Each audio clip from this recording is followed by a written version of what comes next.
दिनांक 8 जूनपासून बार्शी तहसील समोर सन्माननीय आनंद काशीद सर यांनी आमरण उपोषणाला सुरुवात केली। आज उपोषणाचा 5वा दिवस आहे। सन्माननीय आमच्या सर्वांचे श्रद्धास्थान मनोजदादा जरांगे यांनी अंतरवाली सरडी या ठिकाणी 8 जूनपासून महाराष्ट्रातल्या मराठ्यांच्या न्याय हक्कासाठी मराठ्यांना ओबीसीमधून आरक्षण मिळवण्यासाठी अंतरवाली सरडी या ठिकाणी उपोषण सुरुवात केली। बरोबर त्याच दिवशी दादांना साथ देण्यासाठी बार्शीचे मराठा योद्धा सन्माननीय आनंद काशीद सर यांनी या ठिकाणी उपोषणाला सुरुवात केली।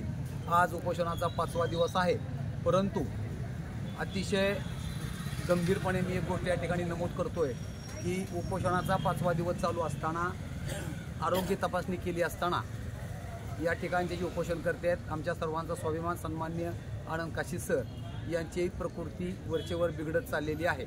आज सकाळी लघवीमधून रक्तस्राव होण्याचं प्रमाण थोडं वाढलेलं आहे।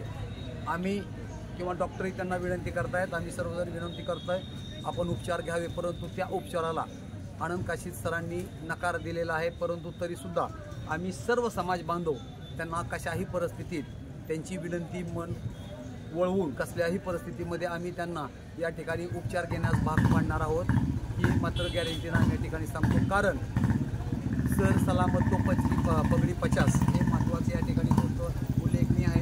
कारण सेनापती जर जिवंत असेल तरच प्रजा चांगली चालेल या दृष्टिकोनातून आम्ही आनंद सरांना या ठिकाणी सर्व समाज विनंती करतोय की जो आरोग्याच्या दृष्टीने आपल्याला त्रास या ठिकाणी लघवीवाटे रक्तस्राव होतोय त्याच्यासाठी आपण कसल्याही परिस्थितीत त्या समाज बांधवांची विनंती मान्य करून आपण उपचार घ्यावे। आपण जरी उपचाराला नकार देत असला तरी सुद्धा आमच्या समाज बांधवांच्या विनंतीचा मान राखून आपण उपचार घ्यावेत ही आम्ही त्यांना विनंती करत आहोत।